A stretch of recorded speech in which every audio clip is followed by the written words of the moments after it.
बहुत साल पहले की बात है। एक गांव में भीषण अकाल पड़ा था। खेत सूख गए थे। पानी की एक एक बूंद के लिए लोग तरस रहे थे।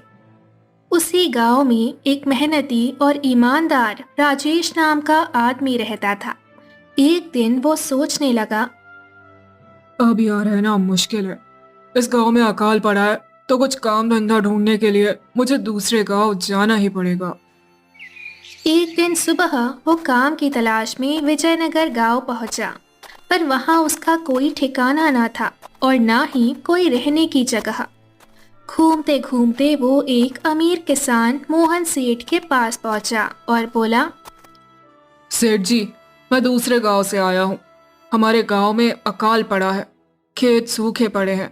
लोग बूंद बूंद पानी के लिए तरस रहे हैं। अगर आप मुझे कोई काम दे देंगे तो बड़ी कृपा होगी। अरे भाई, तुम्हारी हालत तो बहुत खराब लग रही है। ठीक है, मेरे पास तुम्हारे लिए एक काम है, लेकिन पता नहीं तुम्हें जम पाएगा या नहीं। सेठ जी, आप चिंता ना करें।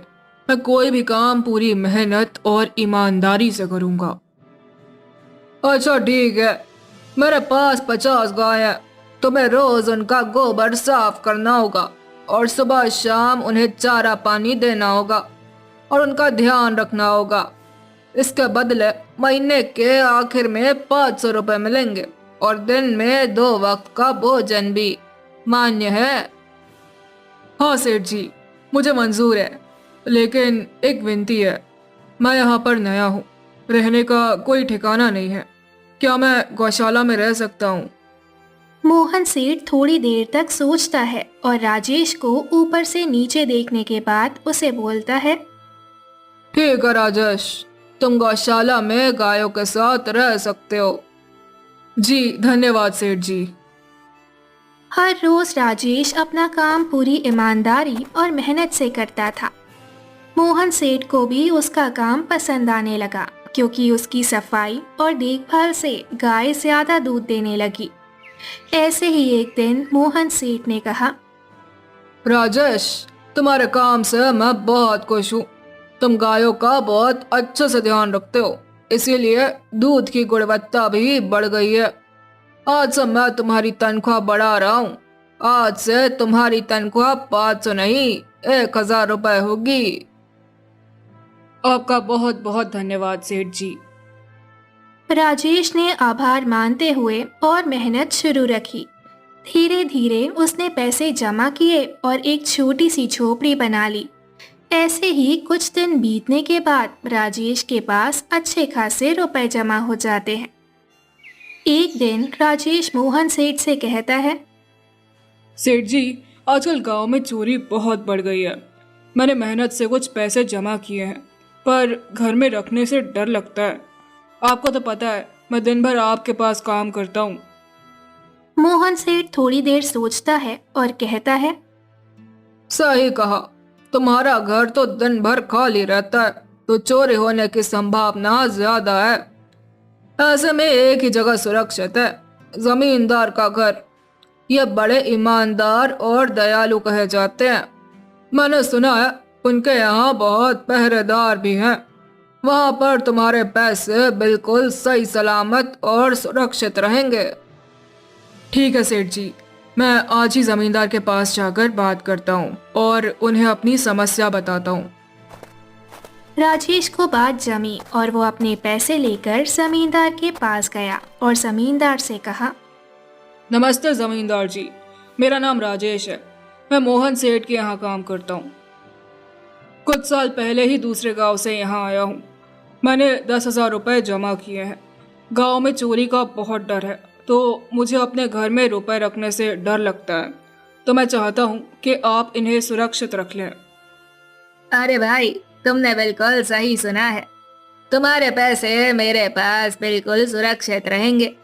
तुम अब चिंता छोड़ दो, मैं सब देख लूंगा। राजेश ने थैली जमींदार को सौंप दी। जमींदार जी, ये पूरे 10,000 रुपये हैं, आप गिनकर देख लो। अरे राजेश, पैसे गिनने की क्या जरूरत। तुम तो मोहन सेठ के आदमी हो, मुझे तुम पर पूरा विश्वास है। जमींदार जी, आपका बहुत बहुत धन्यवाद। अब मुझे चोरों का कोई डर नहीं है, क्योंकि मेरे पैसे सुरक्षित हाथों में हैं। मैं अब बिल्कुल आराम से काम कर सकता हूँ। अरे राजेश, कोई बात नहीं। धन्यवाद तो मुझे करना चाहिए जो तुम मुझ पर विश्वास करके मेरे पास आए, अपने रुपए मेरे पास रखने के लिए। राजेश अपने पैसे जमींदार को देकर अपने घर चला जाता है। हाँ राजेश, तुम्हारे पैसे मेरे हाथों में ही अच्छे लगते हैं। देखते ही देखते 2 साल ऐसे ही बीत जाते हैं। एक दिन राजेश सोचता है, अब बहुत साल हो गए हैं मोहन सेठ के यहाँ पर काम करते हुए। वैसे सेठ बहुत अच्छे इंसान है, पर सोच रहा हूँ कि खुद की ज़मीन लेकर उस पर मेहनत करूँ, तभी मैं बड़ा आदमी बन सकता हूँ। अब जो मेरे पास थोड़े कुछ पैसे हैं और जो ज़मींदार के पास कुछ पैसे संभालने के लिए दिए हैं, वो जमा करके थोड़ी ज़मीन खरीद लूँगा। आज ही ज़मींदार से मिलने जाता हूँ और अपने पैसे मांगता हूँ। ये सोचकर राजेश जमींदार के पास जाता है। वो जमींदार के पास पहुंचा और बोला, जमींदार जी, मैं अपने रुपए वापस लेने आया हूँ। मैंने जो आपके पास 10,000 रुपए संभालने के लिए दिए थे, कृपया लौटा दीजिए। अरे भाई साहब, अब मैंने पहचाना नहीं आपको। अब ऐसे कौन हो आप? अरे जमींदार जी, मैं राजेश हूँ। पिछले साल मैंने आपको पैसे संभालने के लिए दिए थे, याद आया कुछ? अरे भाई साहब, मेरे पास कितने सारे लोग आते जाते हैं पैसे रखने के लिए, और सभी के साथ मेरा अच्छा व्यवहार रहता है। मुझे तो याद नहीं तुम्हारे पास कोई कागज है, क्योंकि मैं हर व्यक्ति से कागज पर ही व्यवहार करता हूँ। किसने कितने पैसे दिए, किसके कितने पैसे बाकी है, सबका व्यवहार रहता है मेरे पास। जमींदार जी, ये क्या बात कर रहे हो आप? आपकी ईमानदारी देखकर ही मैंने आपको पैसे दिए थे संभालने के लिए, और आप अब ऐसी बातें कर रहे हो। कृपया करके मेरे पैसे मुझे वापस कीजिए। लेकिन जमींदार लालची था। उसने राजेश की एक नहीं सुनी। हाँ राजेश, मैं ईमानदारी से ही काम करता हूँ, इसीलिए तो तुमसे कागज मांग रहा हूँ। क्या तुम्हें पता नहीं, जब तुम किसी से पैसे का व्यवहार करते हो तो तुम्हें स्टैम्प पेपर पर लिख कर देना पड़ता है। तुम किसी से भी पूछ सकते हो। नहीं जमींदार जी, मैं आपके पैर पड़ता हूँ, कृपया मेरे रुपए मुझे दे दीजिए। बड़ी मेहनत से मैंने वो पैसे जमा किए थे, मुझ पर ऐसा अन्याय मत कीजिए। अरे क्या झूठ मूठ का रोना धोना लगाया है? तुम ढोंगी हो और मेरी ईमानदारी और भोलेपन का फायदा उठा के मेरे पास रुपए लेने आए हो। रुक, तुझे अभी सबक सिखाता हूँ। जमींदार अपने आदमियों को बुलाकर राजेश की पिटाई करने को कहता है। सुनो, ऐसा तब तक मारो जब तक ये बेहोश ना हो जाए। इस 2 कौड़ी के आदमी ने मेरी ईमानदारी पर सवाल उठाया है, इसे छोड़ना मत। जमींदार के आदमी राजेश को डंडे से खूब मारते हैं। फिर राजेश दुखी होकर अपने घर चला जाता है। 2 दिन से राजेश मार के दर्द के कारण मोहन सेठ के घर काम के लिए नहीं जा पाता। इसीलिए अगले दिन मोहन सेठ राजेश के घर जाता है। वो देखता है कि राजेश खाट पर सो रहा है और बड़ी चिंता में नजर आ रहा है। राजेश भाई, तुम 2 दिन से काम पर नहीं आए, क्या हुआ भाई? तबीयत ठीक है ना तुम्हारी? कुछ समस्या है क्या? अरे सेठ जी, आप खुद यहाँ आए हो। आप खबर भिजवाते तो मैं खुद चला आता। अरे राजेश, कोई बात नहीं, तुम्हें देखकर लगता है तुम बहुत बीमार हो। क्या हुआ है तुम्हें? सेठ जी, क्या बताऊं, जिस जमींदार के पास पिछले साल मैंने अपने पैसे संभालने के लिए दिए थे, वो आज मुझे पैसे वापस नहीं करना चाहता। वो बहुत लालची इंसान है, वो लोगों को ठग रहा है। और जब मैंने बाद में गिड़गिड़ाना शुरू किया तो उसने अपने आदमियों से डंडे मारकर मेरी पिटाई करवा दी और मुझे धक्के मारकर वहां से निकाल दिया। अरे बाप रे, ये तो बड़ा ही गंभीर विषय है। मैंने तो जमींदार के बारे में अच्छा ही सुना था, पर मुझे भी पता नहीं था कि वो इंसान इतना गिरा हुआ है। तभी मैं सोचूं हर साल उसकी संपत्ति इतनी ज्यादा कैसे बढ़ रही है? मुझे माफ कर दो राजेश, मैंने ही तुम्हें जमींदार के पास जाने को बोला था, गलती मेरी भी है। नहीं मोहन सेठ, आप तो मेरा अच्छा ही सोच रहे थे, ये तो जमींदार का लालच है। अब लगता नहीं मेरे पैसे उस जमींदार से वापस मिलेंगे भी। राजेश, मेरे पास एक तरकीब है जिससे मैं तुम्हारे पैसे तुम्हें वापस दिला सकता हूँ। मोहन सेठ राजेश को सारी तरकीब बताता है जिससे राजेश के पैसे वापस मिल जाएं। ठीक है सेठ जी, हे ऊपर वाले, ये तरकीब कामयाब होने दीजिए। अगले दिन मोहन सेठ बहुत सारे पैसे को एक सूटकेस में भरकर खुद जमींदार के घर जाता है।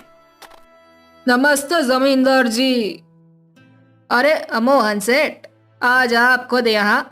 बोलो भाई, इस गरीब के घर कैसे आना हुआ? हमारा तो ये सौभाग्य है कि आप जैसे धनी आदमी के चरण हमारे घर में लगे हैं।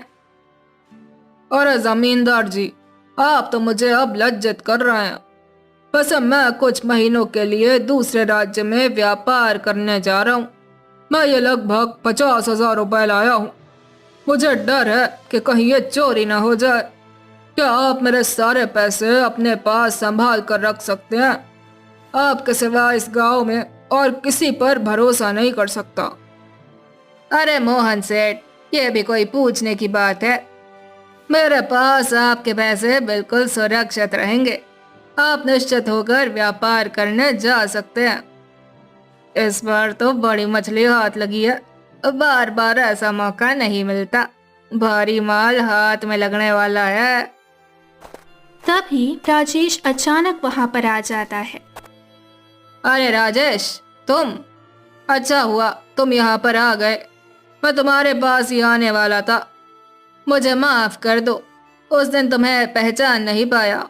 इतने सारे लोग मेरे पास आते हैं तो जरा परेशानी होती है, पर मैं अपनी बातों का बड़ा पक्का हूँ। हाँ, रुको, मैं तुम्हारे पैसे अभी देता हूँ। जमींदार राजेश के सारे पैसे उसे लौटा देता है। माफ करना राजेश, मेरे आदमियों ने तुम्हारे साथ उस दिन बहुत बदतमीजी की। मैं आज ही उनको काम से निकालता हूँ। राजेश बिना कुछ कहे पैसे लेकर वहां से चला जाता है। अरे क्या बात है जमींदार जी, आप तो अपने बातों के बड़े पक्के हैं। तो ठीक है, मैं अपने सारे पैसे आपके पास रख सकता हूँ। मोहन सेठ इतना बोल ही रहा था कि तभी वहां मोहन सेठ का आदमी आ जाता है। मालिक मालिक, अब आपको बाहर के राज्य में जाने की कोई ज़रूरत नहीं है। अभी अभी व्यापारियों का संदेश आया है और उन्होंने कहा है कि वो खुद हमारे गांव आ रहे हैं। अरे ये तो बहुत बढ़िया बात हुई, अब मुझे इतनी दूर नहीं जाना पड़ेगा। सुन रहे हो जमींदार जी, व्यापारी यहाँ आ रहे हैं। अब मुझे नहीं लगता कि ये पैसे आपके पास रखने का कोई मतलब होगा। चलो, आपका बहुत बहुत धन्यवाद, आपने इतनी ईमानदारी दिखाई मुझे। हाँ, पर अगली बार जरूर आपके पास ही आऊंगा। ऐसा बोलकर मोहन सेठ और उनका नौकर वहां से अपने पैसे लेकर चले जाते हैं। अद्धत तेरे की, ये क्या हो गया? ये 50,000 तो चले गए और जो राजेश के 10,000 रुपए हड़प लिए थे वो भी चले गए। धन्यवाद सेठ जी, अगर आज आप ना होते तो मेरी सारी जमा पूंजी वो जमींदार हड़प लेता। राजेश, कोई बात नहीं, जो व्यक्ति मेहनत और ईमानदारी से कमाता है ऊपर वाला उसका कभी बुरा नहीं होने देता, और जो हराम की कमाई खाता है उसका कभी अच्छा नहीं होता। ये कहानी हमें सिखाती है कि हमें कभी भी लालच और छल कपट का रास्ता नहीं अपनाना चाहिए, क्योंकि ऐसे लोग अंत में पछताते ही हैं। जबकि मेहनती और ईमानदार इंसान को देर से ही सही लेकिन उसका हक अवश्य मिलता है।